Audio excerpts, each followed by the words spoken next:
بسم اللہ الرحمن الرحیم اللہم صلی علی سیدنا و مولانا محمد وعلی آل سیدنا محمد صلی اللہ تعالی علیہ وآلہ وسلم اللہم ربنا افتح علینا حکمتک وانشر علینا رحمتک یا ذا الجلال والاکرام اللہم رب یسر ولا تعسر وتمم بالخیر اللہم رب زدنی علما۔ تو محترم طلبہ، آج ہمارا جو نومیر کا سبق ہے وہ ہے سبق مرکب غیر مفید کا بیان۔ اس سے قبل آپ نے لفظ کی تعریف، اس کی قسمیں اور کلمے کی تعریف، اس کے اقسام، پھر لفظ مستعمل موضوع کی جو ہے دو قسمیں جو کی تھی، مفرد اور مرکب۔ تو مفرد کی جو تین قسمیں آپ نے پڑھ دی، پھر مرکب کی تعریف بیان کی تھی۔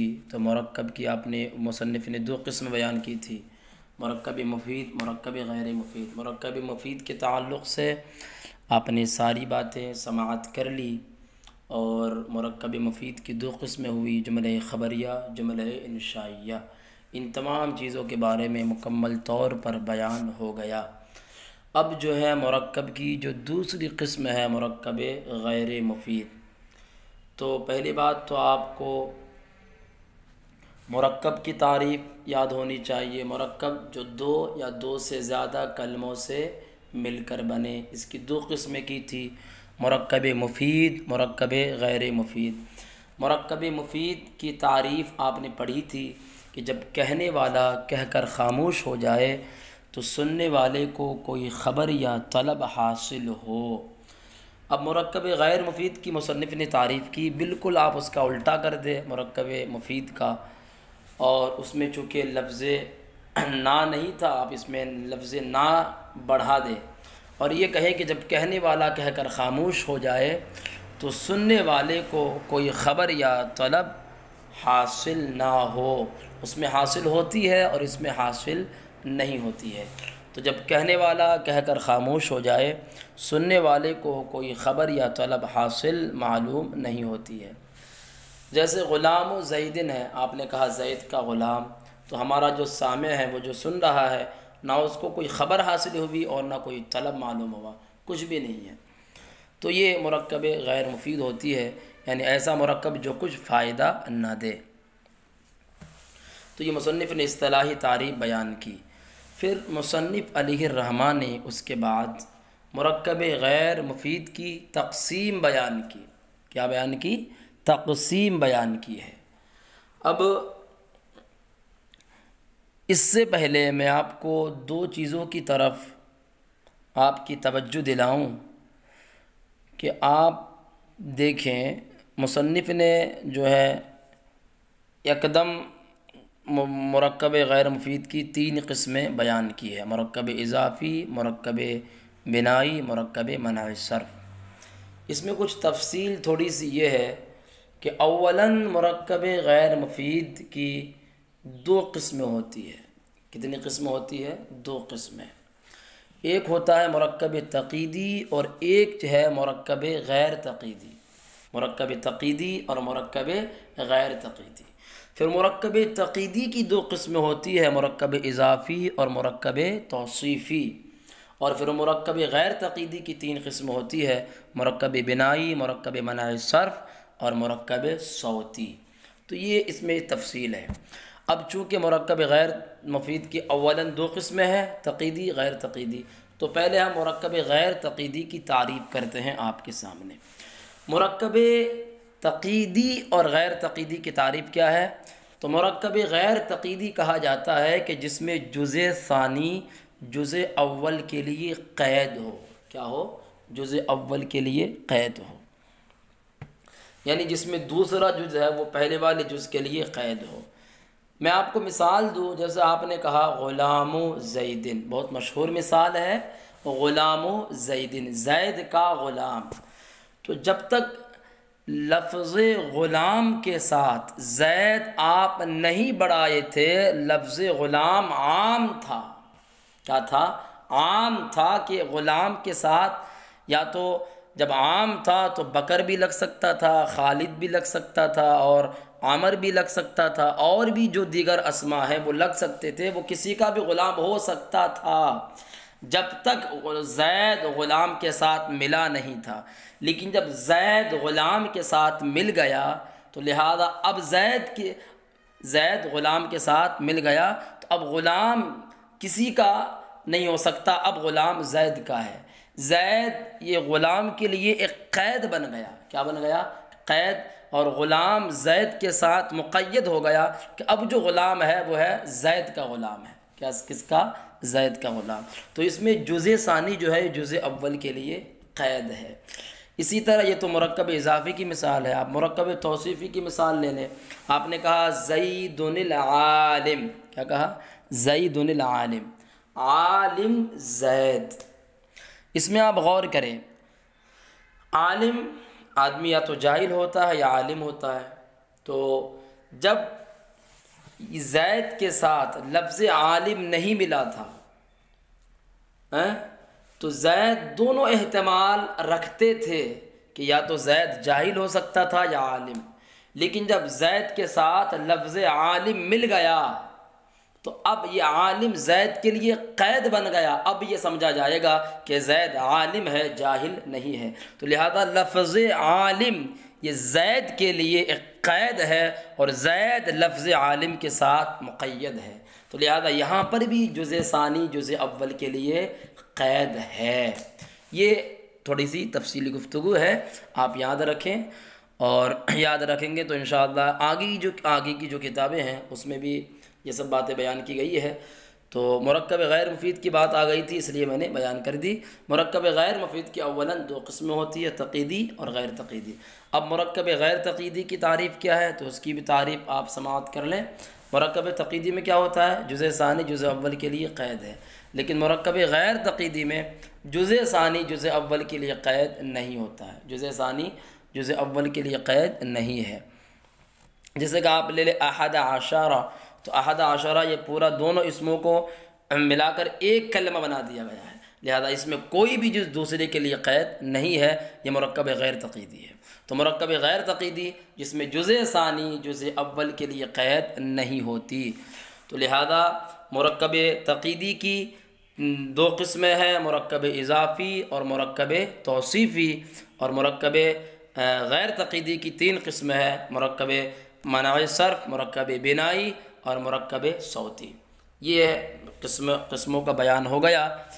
مصنف علیہ الرحمٰن نے ان میں سے تین قسموں کو بیان کیا ہے، مرکب توصیفی اور مرکب صوتی کو بیان نہیں کیا، چونکہ ابتدائی کتاب ہے اسی وجہ سے مصنف نے ان تمام قسموں کو چھوڑ دیا۔ تو لہذا آپ دیکھیں، پہلی قسم ہم نے کیا بیان کی تھی؟ مرکب غیر مفید کی مرکب تقییدی۔ تو آپ اس طرح تقسیم کریں کہ مرکب غیر مفید تقییدی کی دو قسمیں ہیں، مرکب اضافی، مرکب توصیفی۔ مرکب غیر مفید غیر تقییدی کی تین قسمیں ہیں، مرکب غیر مفید غیر تقییدی کی تین قسمیں ہیں، مرکب بنائی، مرکب منع صرف، مرکب صوتی۔ اس طرح آپ تقسیم بیان کریں۔ تو پہلی مرکب غیر مفید تقییدی کی دو قسمیں میں نے بتایا آپ کو، مرکب اضافی اور مرکب توصیفی۔ تو پہلے ان دو قسموں کو ہم سماعت کر لیتے ہیں۔ مرکب اضافی کو مصنف نے سب سے پہلے بیان فرمایا۔ تو مرکب اضافی کسے کہتے ہیں؟ مرکب اضافی کہ جو مضاف اور مضاف الیہ سے مل کر بنتا ہے وہ مرکب اضافی ہے، یعنی جس میں مضاف اور مضاف الیہ پائے جائے۔ تو اس میں دو جز ہوتے ہیں، ایک مضاف ہوتا ہے اور ایک مضاف الیہ ہوتا ہے۔ مضاف کی نسبت کی جاتی ہے، نسبت کس کی طرف کی جاتی ہے؟ مضاف کی نسبت ہوتی ہے مضاف الیہ کی طرف، مضاف کہ جس کی نسبت کی جاتی ہے، اور مضاف الیہ کہ جس کی طرف نسبت کی جاتی ہے، مضاف الیہ جس کی طرف نسبت کی جاتی ہے۔ تو مضاف جس کی نسبت کی جاتی ہے، مضاف الیہ جس کی طرف نسبت کی جاتی ہے۔ غلام و زید میں غلام کی نسبت زید کی طرف کی گئی ہے، غلام کی نسبت زید کی طرف کی گئی، کس کی طرف کی گئی؟ زید کی طرف، لہذا غلام مضاف ہے، زید مضاف الیہ ہے۔ تو یہ اس میں دو جز ہوتے ہیں، ایک مضاف اور ایک مضاف الیہ۔ تو اب ان دو جزوں کو آپ دیکھیں گے، مضاف اور مضاف الیہ کو، تو ان میں سے میں کچھ باتیں آپ کے سامنے بیان کر دوں۔ دیکھیں آپ، ایک مضاف اور ایک ہے مضاف الیہ۔ مضاف الیہ کے بارے میں تو مصنف نے صراحت کے ساتھ بیان فرما دیا ہے کہ مضاف الیہ ہمیشہ مجرور باشد، مضاف الیہ ہمیشہ مجرور ہوگا، یعنی مضاف الیہ کے نیچے ہمیشہ زیر آئے گا۔ کیا آئے گا؟ زیر، وہ ہمیشہ مجرور ہوگا، یہ مضاف الیہ ہے۔ تو اب آپ دیکھیں، مضاف الیہ ہمیشہ مجرور ہوگا، مصنف نے خود بیان فرما دیا ہے۔ اب مجرور کیوں ہوگا، وجہ کیا ہے، تو کس وجہ سے مجرور ہوگا، کیا وہاں پر عامل ہے، کون سا عامل ہے جو کہ اس کو جر دے رہا ہے، تو اس بارے میں بھی آپ کو خیال کرنا چاہیے کہ کون سا ایسا حرف ہے جو مضاف الیہ کو جر دے رہا ہے۔ تو یہاں پر یاد رکھیں کہ مضاف الیہ سے پہلے حرف جر مقدر ہوتا ہے۔ کیا مقدر ہوتا ہے؟ حرف جر۔ اگرچہ بعض حضرات کو اس کو نہیں مانا بعض حضرات نے، لیکن ابن حاجب اور زجاج کا مذہب یہی ہے کہ مضاف الیہ سے پہلے حرف جر مقدر ہوتا ہے۔ لہذا اب حرف جر جب مقدر ہوتا ہے تو وہ کون سا حرف جر ہے کہ جس کی وجہ سے مضاف الیہ مجرور ہوتا ہے، تو وہ 3 حرف ہیں۔ کتنے؟ 3۔ لام ہے، اگر لام مضاف الیہ سے پہلے آ جائے، مقدر ہو، تو اس کو اضافت لامیہ کہا جاتا ہے۔ ایک ہے من، اور ایک ہے فی۔ اگر من آ جائے مقدر تو اس کو اضافت منیہ یا اضافت بیانیہ بھی کہا جاتا ہے، اور اگر فی آ جائے مقدر مضاف الیہ سے پہلے تو اس کو اضافت ظرفیہ بھی کہا جاتا ہے اور اضافت فیہ بھی کہا جاتا ہے۔ تو لہذا یہ معلوم ہوا ہمیں کہ مضاف الیہ مجرور جو ہوتا ہے اس کی وجہ یہ ہے کہ مضاف الیہ سے پہلے حرف جر مقدر ہوتا ہے، اور وہ 3 حروف ہے، یا تو لام ہوگا، یا تو فی ہوگا، یا تو من ہوگا۔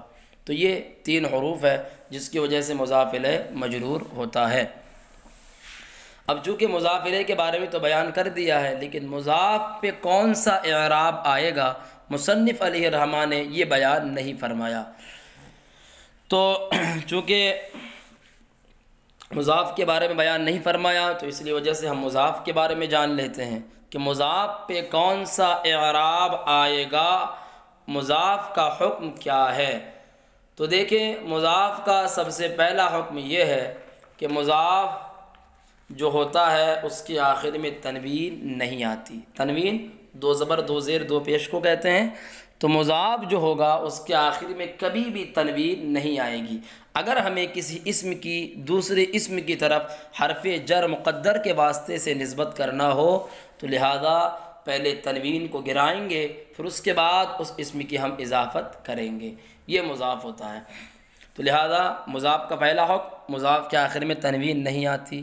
اب تنوین کیوں نہیں آتی، اس کی وجہ یہ ہے کہ تنوین جو ہے یہ اسم کے مکمل ہونے پر دلالت کرتا ہے۔ تنوین اسم کے مکمل ہونے پر دلالت کرتی ہے، لہذا اور اضافت جو ہے یہ اسم کے ناقص ہونے پر دلالت کرتی ہے، اور اسم تام اور اسم ناقص دونوں ایک ساتھ جمع نہیں ہو سکتے۔ تو لہذا مضاف کے آخر میں اگر تنوین ہو تو پہلے ہم اس کو گرائیں گے، پھر اس کے بعد جو ہے اس اسم کی دوسرے اسم کی طرف نسبت کریں گے۔ وجہ کیا ہے کہ تنوین یہ اسم کے مکمل ہونے پر دلالت کرتا ہے، اسم کے مکمل ہونے پر دلالت کرتا ہے۔ خیر، تو یہ بات ہوئی۔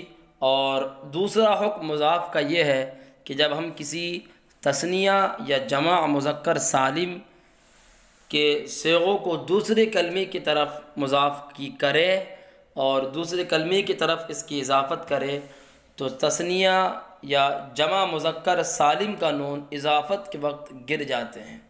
جیسے میں آپ کو مثال دوں، آپ نے دیکھا ضارب ہے اسم فاعل، ضارب کی آپ تثنیہ لائیں گے تو ضاربان ہوگا، اور اس کی جمع لائیں گے تو ضاربون۔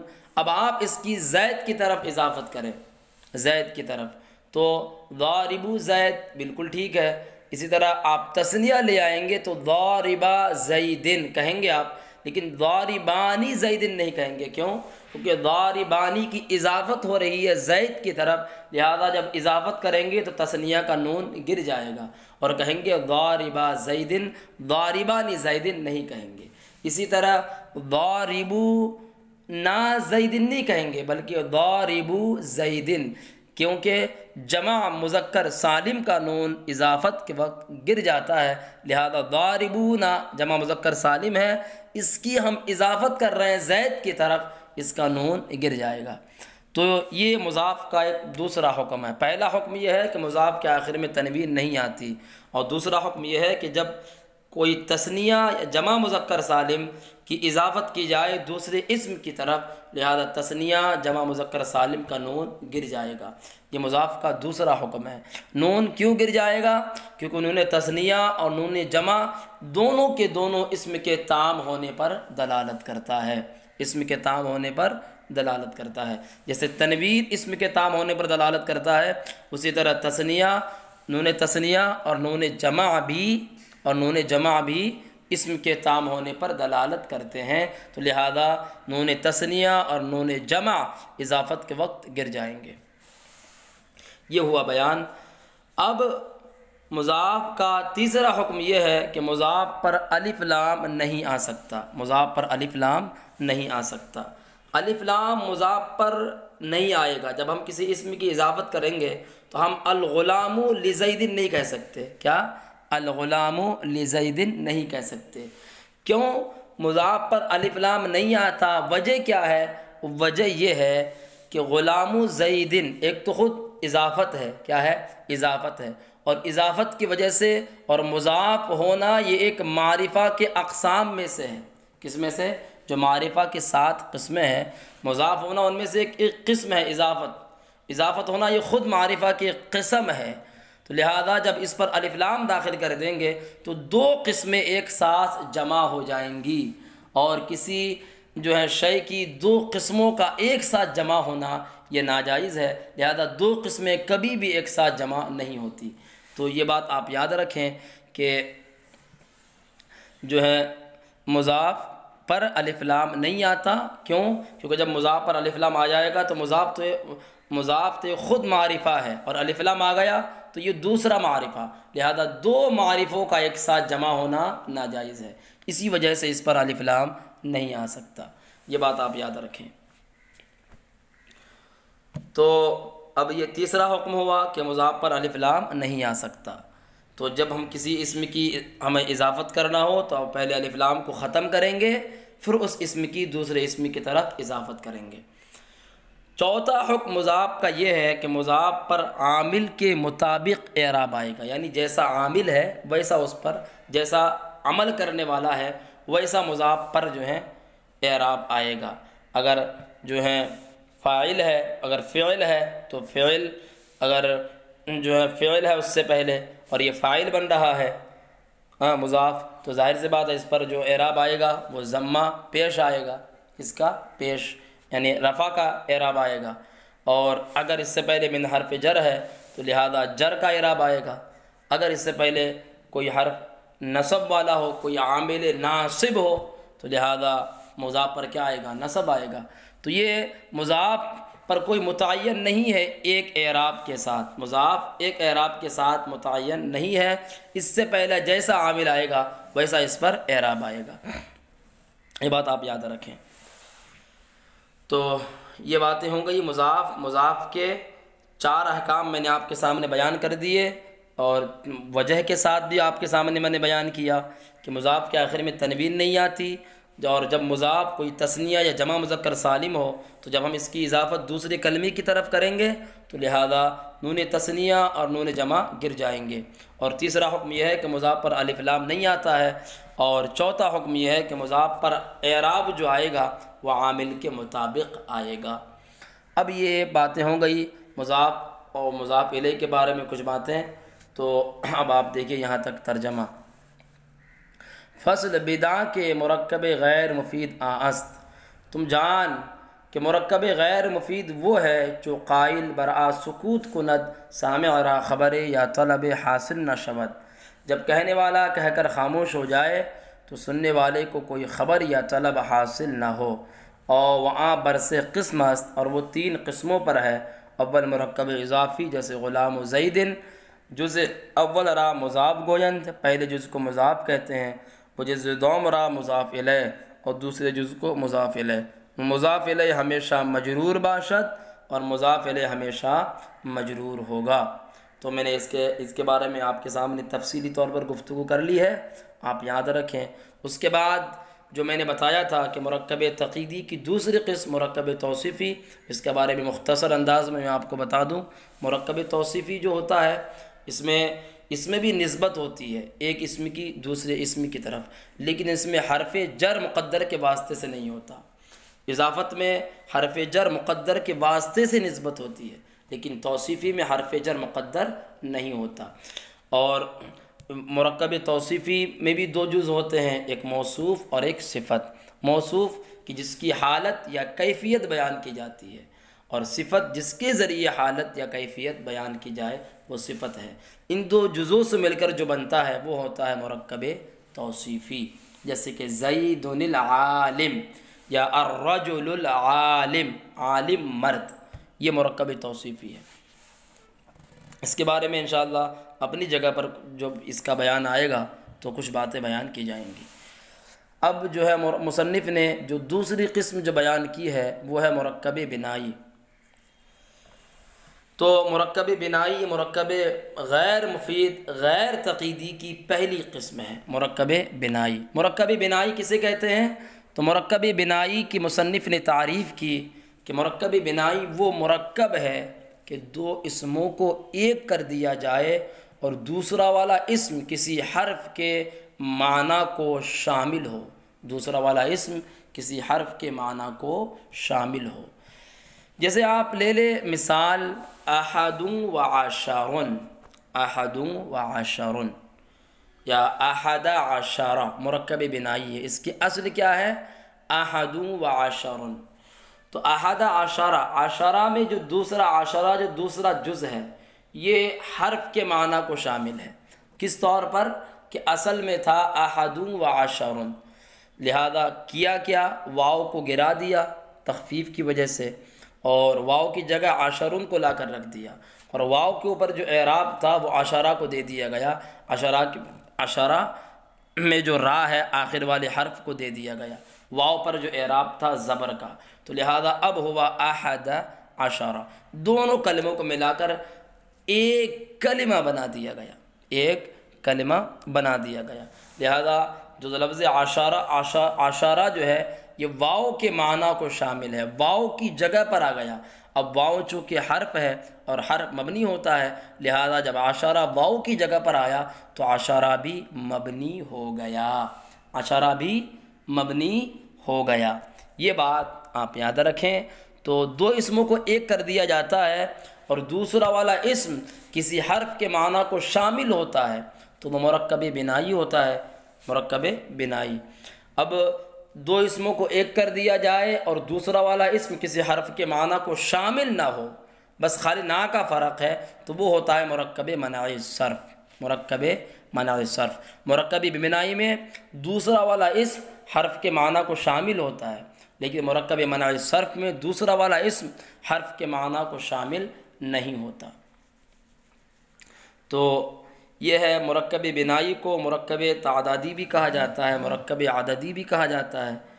یہ مرکب بنائی کے دو اور نام ہیں، مرکب تعدادی اور مرکب عددی۔ تو یہ اب یہاں پر مصنف علیہ الرحمہ نے ایک بات یہ بیان کی ہے اس قسم کے اندر کہ تعریف بیان کرنے کے بعد کہ دیکھو آپ دو اسم کو ایک کر دیا گیا، دوسرا والا اسم کسی حرف کے معنی کو شامل ہے، تو لہذا یہ مرکب بنائی ہے اور اس کے دونوں جز مبنی ہوتے ہیں۔ کیا ہوتے ہیں؟ دونوں جز مبنی ہوتے ہیں۔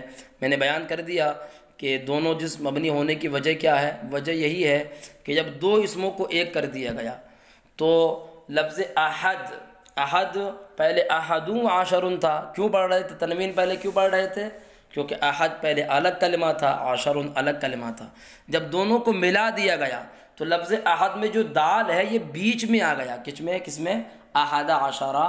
اب احد عشرہ ایک کلمہ بن گیا نا، تو لفظ احد میں جو دال ہے، جو دال حرف ہے، یہ درمیان والا حرف ہو گیا، اور درمیانی جو حروف ہوتے ہیں وہ فتح پر مبنی ہوتے ہیں۔ کس پر؟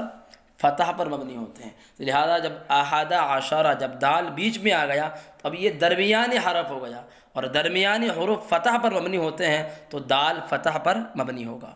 اور عشرہ کیوں مبنی ہوگا تو میں نے بتا دیا کہ عشرہ چونکہ واو کی جگہ پر آ گیا، اور واو حرف ہے اور اس پر حرکت بھی کون سی ہے؟ زبر کی، تو لہذا واو جس طرح مبنی ہے اسی طرح عشرہ بھی مبنی ہوگا. اور واو کی حرکت کو ہم دے دیں گے لفظ عشرہ کے را کو، تو لہذا وہ فتح پر مبنی ہوگا. مبنی کیوں ہوگا؟ کیونکہ واو کے معنی کو شامل ہے. یہ مطلب ہے، تو آپ یاد رکھیں. اب اس سے انہوں نے ایک بات کا استثناء کر دیا ہے، وہ یہ کہ یہ جو حکم ہے دو اسموں کو ایک کر دیا جائے اور پھر دوسرا والا اسم کسی حرف کو معنی کو شامل ہو اور دونوں جز مبنی ہوتے ہیں، یہ جو حکم ہے یہ 11 سے لے کر 19 تک کا ہے. کس کا؟ 11 سے لے کر 19 تک کا ہے. 11 سے لے کر 19 تک کا. تو اس میں اب ایک کلمے کا اور استثناء کر دیا ہے، وہ ہے لفظ اثنا عشرہ. اثنا عشرہ، اثنا عشرہ میں کیا ہے کہ اثنا عشرہ جو ہے اس کا پہلا جز معرب ہے. اس کا پہلا جز معرب ہے. اس کا پہلا جز معرب ہے. پہلا جز معرب اس لیے ہے کہ اثنا عشرہ کی اصل جو ہے وہ اثنانی عشرہ. کیا ہے؟ اثنانی عشرہ. اب کیا اس میں کہ اثنانی عشرہ نون کو گرا دیا گیا، وہ تخفیف کی وجہ سے نون کو گرا دیا گیا، تو نون کے گرنے میں یہ مشابہ ہو گیا تثنیہ حقیقی کے. کس کے؟ تثنیہ حقیقی کے. کہ یہ تثنیہ حقیقی میں کیا ہوتا ہے کہ وہاں پر بھی چونکہ جب کسی تثنیہ یا جمع مذکر سالم کی اضافت کی جاتی ہے، کسی تثنیہ حقیقی کی اضافت کی جاتی ہے، تو لہذا وہاں پر بھی نون گر جاتا ہے.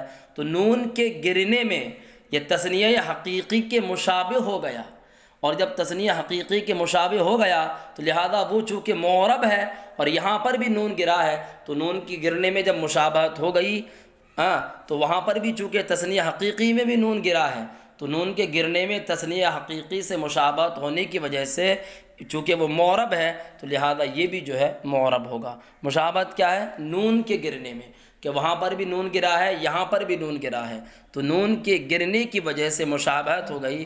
لہذا جس طرح وہ معرب ہے تو یہاں پر بھی یہ کلمہ کیا ہوگا؟ معرب ہوگا.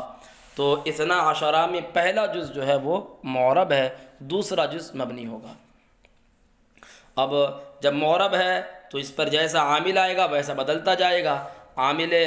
اگر عامل رافع آئے، رفع دینے والا عامل آئے تو اثنا عشرہ ہی ہوگا، لیکن اگر عامل ناصب یا عامل جازم آ جائے تو اثنا عشرہ آئے گا. اثنا عشرہ. خیر، تو یہ حالت جری اور حالت کسری میں یہ حالت ہے کہ حالت رفعی میں تو اثنا عشرہ ہی آئے گا، اور حالت جری اور حالت نصبی میں، حالت جزمی نہیں ہوتی اس کی، حالت نصبی اور حالت جری میں کیا آئے گا؟ اثنا عشرہ. اثنا عشرہ. تو یہ پہلا جز معرب ہے. اب انہوں نے ایک اور جز کا استثناء کر دیا ہے، وہ ہے ثمانیہ عشرہ. ثمانیہ عشرہ. ثمانیہ عشرہ میں کیا ہے؟ اس کے مصنف علیہ الرحمہ نے 4 طرح کے قاعدے بیان کیے کہ ثمانیہ عشرہ کو ہم ثمانیہ بھی پڑھ سکتے ہیں، ثمانی بھی پڑھ سکتے ہیں، اور ثمانی ثمانا یا کو حذف کرنے کے بعد نون پر فتح پڑھ دے یا نون پر کسرہ پڑھ دے، دونوں طریقے سے جائز ہے. تو اس کو 4 طریقے سے پڑھ سکتے ہیں. اب یہ طریقہ کب ہے؟ یہ طریقہ تب ہے جب کہ پہلا جز جو ہے وہ مذکر ہو، دوسرا جز مؤنث ہو. لیکن اگر دونوں مؤنث ہو یا پہلا جز مؤنث ہو دوسرا مذکر ہو تو پھر دونوں کے دونوں مبنی ہوں گے. لیکن معرب کب ہوگا؟ پہلا جز، جب کہ پہلا جز مذکر ہو اور دوسرا جز مؤنث ہو. تو اس میں 4 طرح کے ہم اعراب پڑھ سکتے ہیں. یا تو ثمانی یا پڑھے یا ثمانی پڑھے یا کے ساتھ، یا کی سکون کے ساتھ، یا کو حذف کر دے، ثمانہ پڑھے یا ثمانی پڑھے.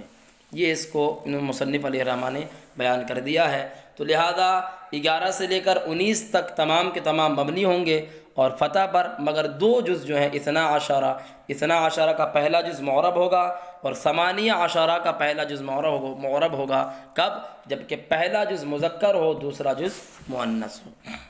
تو یہ بیان ہے، آپ دیکھیں۔ دوم مرکب بنائی واو آست، مرکب بنائی و اون آست۔ مرکب بنائی وہ ہے کہ دوم اسم را یکے کردہ باشد و اسم دوم متضمن حرف باشد، کہ دوسرا اسم کہ 2 اسموں کو ایک کر دیا گیا ہو اور دوسرا والا اسم کسی حرف کے معنی کو شامل ہو، جو 11 تا 19 کہ در اصل 11 و 19 تھا، کہ اصل میں 11 19 تھا، معنی کیا تھا؟ 1 اور 10 11۔ اب واو کو گرا دیا گیا، واو کو گرا کر واو کی جگہ 10 کو لایا، تو واو کا جو اعراب ہوگا وہ 10 کو دے دیا جائے گا، اور واو جو مبنی ہے تو لہذا واو کی جگہ پر چونکہ 10 آ گیا اور واو حرف ہے اور حرف کی جگہ پر آ گیا حرف مبنی ہوتا ہے، تو لہذا 10 بھی کیا ہوگا؟ مبنی ہوگا۔ 19 تھا، واو کا حذف کر دیا، ہر 2 اسم را یکے کردند، دونوں اسموں کو ایک کر دیا گیا، ہر 2 جز مبنی باشد، دونوں جز مبنی ہوں گے فتح پر، الا 12 کہ جز اول معرب است، مگر 12 کہ اس کا پہلا جز معرب ہے۔ اور اسی طرح 18 کب معرب ہوگا؟ جب کہ پہلا جز مذکر ہو، دوسرا جز مؤنث ہو۔ خیر، یہی سے جو ہیں ہم سبق کا اختتام کرتے ہیں، اور انشاءاللہ عز و جل مرکب منع صرف اگلے سبق میں بیان کیا جائے گا، اور چونکہ ویڈیو لمبی بھی ہو جا رہی ہے۔ اور دوسری بات یہ کہ مرکب غیر مفید کی میں نے 2 قسمیں آپ کے سامنے بیان کی تھی، مرکب تقییدی غیر تقییدی۔